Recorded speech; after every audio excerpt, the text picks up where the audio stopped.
Ela trouxe da Itália mais que moda e gastronomia, trouxe a arte do veneno. Esta é a verdadeira história de Catarina de Médici, a rainha que governou a França com uma taça de vinho envenenado numa mão e um tratado de paz na outra. Nas sombrias galerias do castelo de Chenonceau, os sussurros ainda ecoam. Dizem que nas noites sem lua, é possível ouvir o tilintar de frascos de vidro e o aroma adocicado de ervas exóticas. São os fantasmas do passado ou os segredos enterrados de uma rainha que deixou um legado tão controverso quanto sua vida. Catarina de Médici nasceu em Florença, no coração da Renascença italiana. Desde cedo, a jovem órfã foi exposta não apenas ao esplendor das artes, mas também aos intrincados jogos de poder da política florentina. Foi nesse caldeirão de cultura e conspiração que Catarina aprendeu suas primeiras lições sobre sobrevivência e manipulação.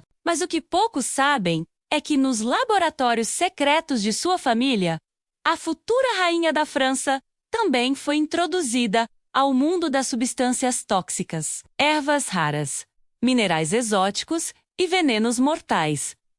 Tudo fazia parte do arsenal dos Médici. Catarina absorveu esse conhecimento como uma esponja, sem saber que um dia ele se tornaria sua arma mais poderosa. Aos 14 anos, Catarina deixou sua Florença natal para se casar com o futuro rei da França, Henrique II.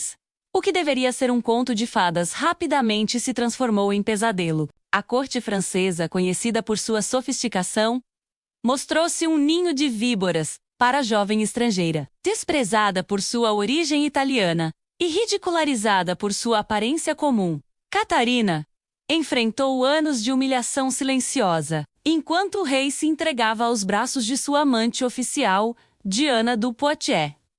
A rainha italiana era relegada às sombras, mas foi nas sombras que Catarina aprendeu a tecer sua teia. Se você está chocado até agora, inscreva-se no canal e ative o sininho para não perder os próximos segredos históricos. Com o passar dos anos, a tímida princesa italiana se transformou em uma figura imponente na corte francesa. Seus olhos, antes marejados de lágrimas, agora brilhavam com uma inteligência calculista.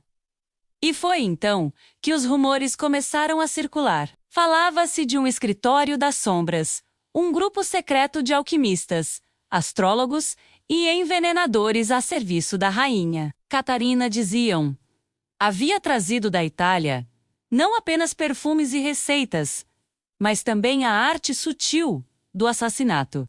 Os corredores do Palácio de Fontainebleau, antes repletos de risos e intrigas mundanas, agora ecoavam com sussurros de medo. Quem seria o próximo a cair vítima dos venenos da rainha? A verdade é que ninguém estava seguro. Um dos casos mais notórios atribuídos a Catarina foi a morte misteriosa de Joana de Albret, rainha de Navarra e mãe do futuro Henrique IV. Joana, uma protestante ferrenha, era um obstáculo aos planos de Catarina para unificar a França sob o catolicismo. Em 1572, Joana viajou a Paris para negociar o casamento de seu filho com a filha de Catarina. Poucos dias após sua chegada, a rainha de Navarra adoeceu subitamente. Os médicos ficaram perplexos com os sintomas: febre alta, dores excruciantes e uma sede insaciável. Em menos de uma semana, Joana estava morta.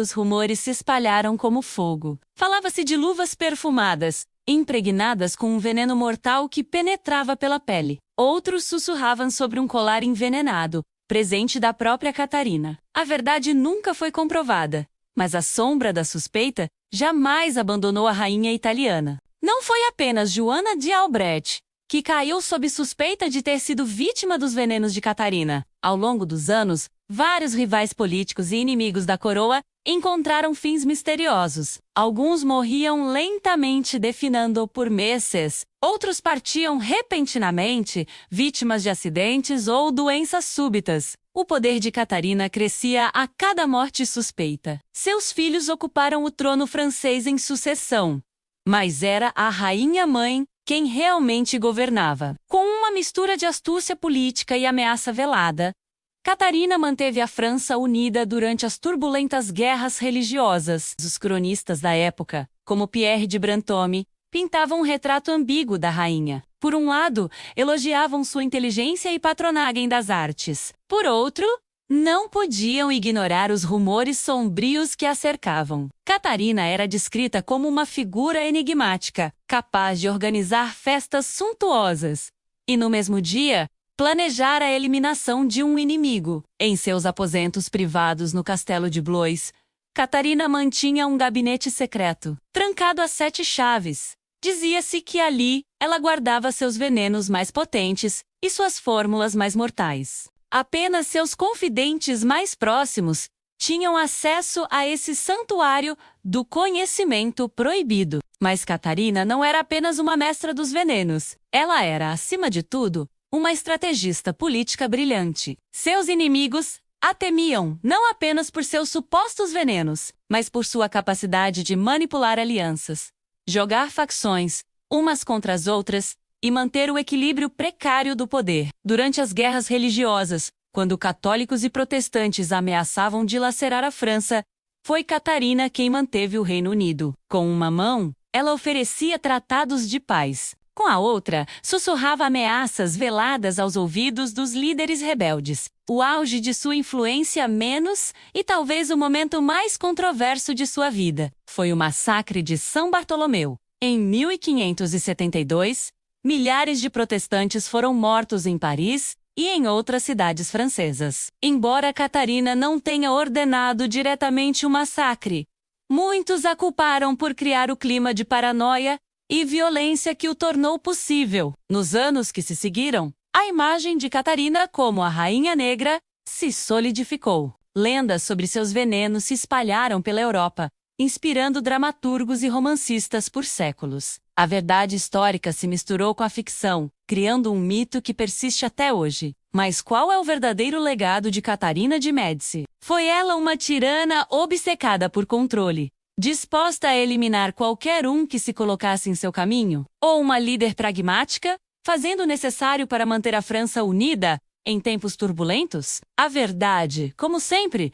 provavelmente está em algum lugar entre esses extremos. Catarina foi, sem dúvida, uma mulher à frente de seu tempo. Numa era dominada por homens, ela conseguiu se impor como uma das governantes mais poderosas da Europa. Seu patronato das artes deixou uma marca indelével na cultura francesa. O balé, a alta costura, a gastronomia refinada, menos todos devem muito à influência de Catarina. Ao mesmo tempo, sua reputação como mestra dos venenos inspirou gerações de escritores e artistas, contribuindo para a mitologia que cerca a Renascença.